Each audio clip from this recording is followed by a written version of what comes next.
دل میں اللہ کی محبت ہوتی ہے پھر وہ اللہ کو ناراض نہیں ہوتا. ہمیشہ یہ چاہتا ہے کہ اللہ مجھ سے راضی ہو جائے، اللہ مجھ سے راضی ہو جائے، اللہ مجھ سے راضی ہو جائے. یہی اس کے ذہن و دماغ میں بات رہتی ہے. اے مسلمانوں، آج ہم اور آپ دیکھیں، اپنی زندگی کے بارے میں سوچیں کہ ہمارا دن کہاں گزر رہا ہے، رات کہاں گزر رہی ہے، وقت کدھر گزر رہا ہے. ساری زندگی ہم نے گناہوں میں گزار دی، اس کے بعد احساس تک نہیں ہوتا. مسلمان توبہ تو دور کی بات، گناہ کر کے احساس تک نہیں ہوتا. تو سوچئے ہمارا دل کتنا کالا ہو چکا ہے، کتنا گندا ہو چکا ہے. آج ہم قرآن سے دور ہیں، آج ہم نماز سے دور ہیں، آج تلاوت سے دور ہیں. افریقہ کی سرزمین پر ایک بڑے عالم صاحب جو ہے رہتے تھے اور بہت ہی پرہیزگار اور مسجد میں امامت کرتے تھے، حافظ بھی تھے. تو رمضان کے مہینے میں جو ہے لوگ ان کی دعوت کرتے تھے کہ آج میرے گھر میں دعوت ہے، آج میرے گھر میں دعوت ہے. تو بہت چاہتے تھے لوگ، بڑے متقی اور پرہیزگار تھے، ہمیشہ اصلاح کی بات کرتے تھے، لوگوں کو جو ہے دین کا پیغام دیتے تھے، لوگوں کو جو ہے نمازوں کی دعوت دیا کرتے تھے. تو لوگوں کو محبت ہو گئی.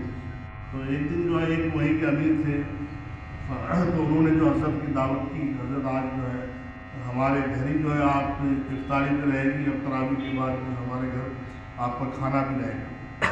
تو حضرت دعوت قبول کر لی، ٹھیک ہے. اس کے بعد جو ہے دعوت پر پہنچے، افطاری بھی کیا، اس پر پھر تراویح کے بعد دعوت کو کھانا وانا کھا کے آ گئے. جب ان کی اہلیہ جو ہے وہ گھر کو صاف کرنے گئی تو ان کی کچھ رقم وہاں پر رکھی ہوئی تھی، تو نہیں ملی. پریشان ہوئی، کیا ہو گیا، کوئی تو آیا بھی نہیں، کوئی گیا بھی نہیں. اپنے شوہر سے پوچھا کہ میں نے وہاں پیسے رکھے تھے کہ آپ نے اٹھائے گا؟ نہیں، میں نے تو نہیں اٹھایا. پھر اٹھائے گا تو بچہ بھی چھوٹا جھولے میں، وہ بھی نہیں، کوئی دوسرا تیسرا تو کوئی آیا ہی نہیں. اب بڑا پریشان ہو گئے کہ اب معاملہ کیا ہے. پھر بیوی نے چپکے سے کہا کہ مسئلہ تو یہ ہے کہ اس کمرے میں تو حضرت ہی تھے، ان کے علاوہ تو کوئی آیا نہیں، ہو سکتا ہے کہ حضرت نے ہی پیسے اٹھائے.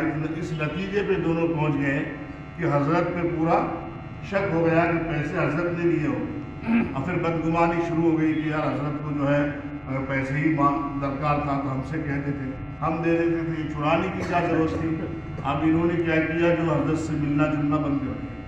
اور وہ جب دور سے آتے تھے تو راستہ کاٹنے کا لگے، آمنے سامنے سلام نہ کرنا پڑے. نفرت پیدا ہو گئی تھی کہ جو حضرت کا یہ کام مناسب نہیں تھا، پیسے ہی چاہیے تھا، ہم سے کہتے ہم دے دیتے تھے.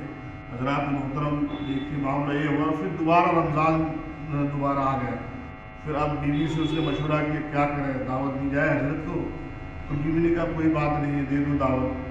اور جو ہے ہمارا تو ہر سال دعوت رہتی ہے، ہو سکتا ہے کوئی ضرورت پڑ گئی ہوگی، حضرت نے دے لیا ہوگا، مجبوری ہوگی، لہٰذا ان سے شکوہ نہ کریں، بھول جائیے، 1 سال کا وقت ہو گیا، معاف کر دیجیے، حضرت کو دعوت دیتے ہیں.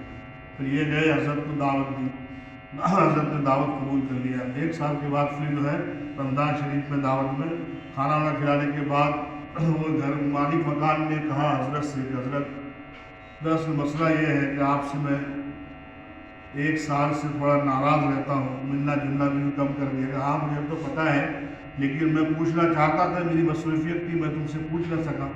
کہ حضرت ناراضگی کی وجہ یہ ہے کہ 1 سال پہلے میں نے آپ کی دعوت کی تھی اور میری بیوی نے کچھ پیسے جو نقدی جو ہے روم کے اندر رکھا ہوا تھا، لہٰذا جس دن سے آپ آئے تھے اسی دن سے پیسہ غائب ہے. کوئی دوسرا تو آیا بھی نہیں، گیا بھی نہیں، بات پیسوں کی نہیں ہے، لیکن آپ نے اگر لیا ہے تو بڑے افسوس کی بات. تو حضرت زار و قطع رونے تڑپ گئے، رو رہے تھے. تو میاں بیوی نے سوچا کہ انہوں نے لیا ہے اس لیے رو رہے. تو حضرت نے کہا کہ نادان، میں رو اس لیے نہیں رہا ہوں کہ میں نے تمہارے پیسے لیے. دراصل مسئلہ یہ ہے، معاملہ یہ ہے کہ تمہارے وہاں ٹیبل پر پیسے رکھے ہوئے تھے، ہوا چلی تو پیسے بکھر گئے، کچھ نوٹ ادھر، کچھ نوٹ ادھر، کچھ نوٹ ادھر. تو میں نے سوچا کہ دوبارہ جمع کر کے یہاں رکھوں گا پھر پیسے اڑ جائیں گے. تو میں نے کیا سمجھا کہ اب یہ پیسے اٹھا کر میں نے جو ہے جو تمہارے طاق کے اوپر قرآن رکھا ہوا تھا اسی قرآن کے اندر رکھ دیا تھا. آج ہم افسوس اس بات کا ہو رہا ہے 1 سال ہو گئے تم نے قرآن کھول کے نہیں دیکھا، تم نے قرآن ہی نہیں پڑھا. رو اس لیے رہا ہوں کہ تیرے گھر میں برکت کہاں سے آئی. تو اللہ کا اتنا بڑا نافرمان ہو گیا کہ اللہ کے قرآن کو سجا کے رکھ دیا مگر اللہ کے قرآن کی تلاوت نہیں کی. تجھے پتہ نہیں قرآن کیا ہے کہ جس دل میں قرآن نہیں ہوتا، اللہ کے نبی ارشاد فرماتے ہیں وہ دل مردہ ہوا کرتا ہے. مجھے افسوس اس بات کا کہ میں دعوت دے رہا ہوں، تبلیغ دے رہا ہوں، سال بھر ہو گئے، کاش اگر تو قرآن کھول کے دیکھتا تو تجھے پیسے مل جاتے، اور مجھ پہ شک و شبہ بھی نہیں ہوتا۔ مجھے اس بات کا غم نہیں تو نے مجھے پر شک کیا، غم اس بات کا ہے کہ مسلمان ہو کر مصطفیٰ کا لایا ہوا قرآن نہیں پڑھ رہا ہے، رب کے قرآن کی تلاوت نہیں کرتا۔ اے تو اللہ جا قرآن اٹھا کے دیکھ، یہ لپک کر جب قرآن اٹھا کے دیکھتے ہیں تو پیسے قرآن کے اندر موجود تھے۔ اللہ اکبر، یہ تڑپ گیا اور حضرت سے معافی مانگنے کا، حضور مجھ سے غلطی ہو گئی، کہ مجھ سے معافی مت مانگ، معافی مانگنا ہے تو اپنے خدا سے مانگ، معافی مانگنا ہے تو رب سے مانگ جس نے تجھے پیدا کیا ہے۔ اے نادان، قرآن صرف جو ہے قرآن خانی کے لیے نہیں اترا ہے، قرآن صرف جو ہے مرحومین کے سارے ثواب کے لیے نہیں اترا۔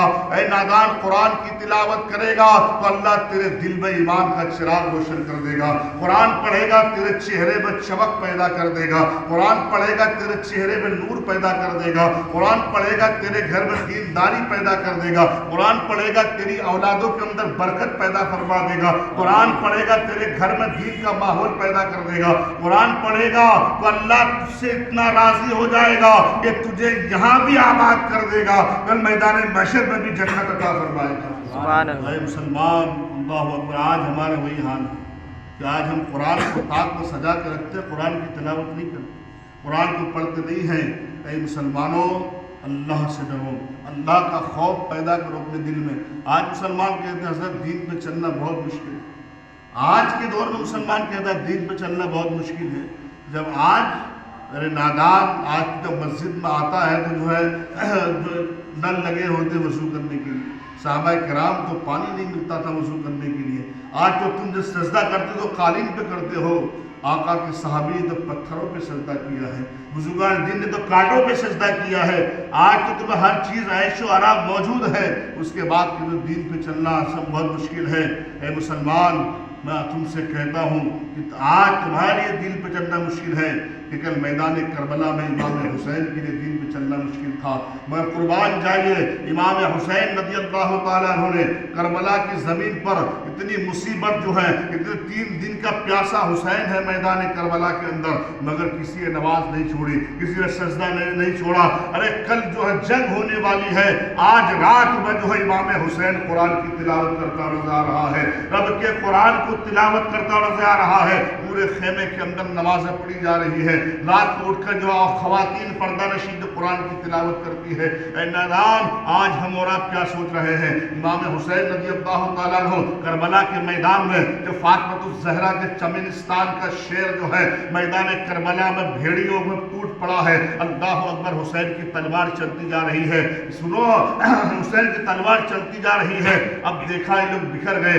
امام حسین کی تلوار جو ہے اللہ اکبر 55 سال سے بھی زیادہ امام حسین کی عمر ہے، مگر طاقت ہے، مولا علی شیر خدا کے فرزند ہے، اللہ اکبر۔ آپ حضرت مولا علی کی تلوار کو لے کر گاجر مولیوں کی طرف دشمنوں کو کاٹتے ہوئے نظر آتے ہیں، اور کبھی میمنہ کی طرف گیا تو میمنہ صاف کر دیا، میسرہ کی طرف میسرہ صاف کر دیا، بھیڑیوں کی طرف دوڑ رہے تھے، اب پریشان ہو گیا، اب کیا کریں، حسین کی تلوار کو کیسے روکے جائے؟ قربان جائیے، میدان کربلا کی تاریخ میں سنا رہا ہوں، بھوک میں طاقت نہیں کہ حسین کی تلوار کو روک دے، پیاس میں طاقت نہیں کہ حسین کی تلوار کو روک دے، عباس علم بردار کے کٹے بازو بھی حسین کی تلوار کو روک نہیں پا رہا ہے، علی اصغر کا معصوم بچپنا بھی حسین کی تلوار کو روک نہیں پا رہا ہے، زینب کی بے بسی بھی حسین کی تلوار کو روک نہیں پا رہی ہے، سکینہ کی بچپنا بھی حسین کی تلوار کو روک نہیں پا رہی ہے، حسین کی تلوار چلتی جا رہی ہے، بھوک میں طاقت نہیں حسین کی تلوار کو روک دے، پیاس میں طاقت نہیں حسین کی تلوار کو روک دے، عباس علم بردار کا کٹا ہوا بازو بھی حسین کی تلوار کو نہیں روک پا رہا ہے۔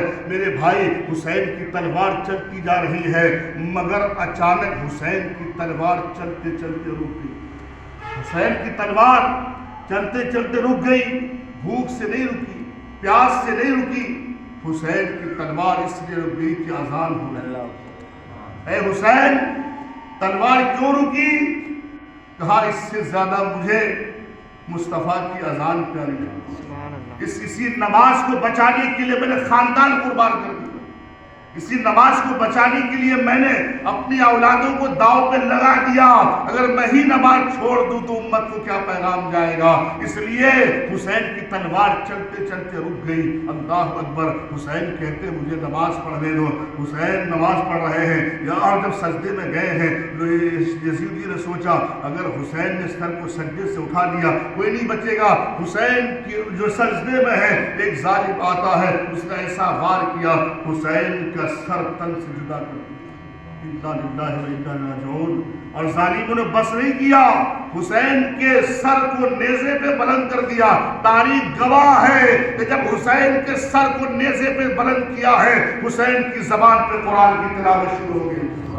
حسین کی زبان پہ قرآن کی تلاوت شروع ہو گئی اور بتا دیا اے لوگوں سنو، میں نے مصطفیٰ کے دین کے لیے قربانی دی ہے۔ اب دنیا دیکھتی رہی کہ حسین کا سر بلند ہے مگر زبان پر مصطفیٰ کا قرآن جاری ہے، قرآن کی تلاوت جاری ہے۔ آج لوگ کہتے ہیں کہ حسین کو کیوں مانتے؟ جب کربلا میں حسین اپنے خاندان کو نہ بچا سکے تو تمہیں کیا بچائیں گے؟ مگر میں کہتا ہوں اے میں نادانو، تاریخ اٹھا کر دیکھو کہ کبھی مصطفیٰ نے یہ نہیں کہا تھا کہ مولا حسین کو کربلا میں سلامت رکھنا۔ کبھی فاطمہ الزہرا نے دعا نہیں مانگی مولا حسین کو کربلا میں سلامت رکھنا۔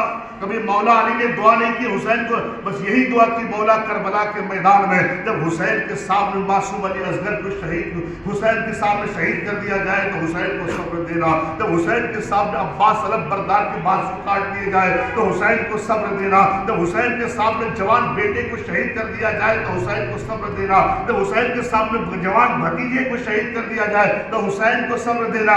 میں کہتا ہوں اے نادانو، کربلا کے میدان میں حسین جو ہے، حسین کس کو بچانے گئے؟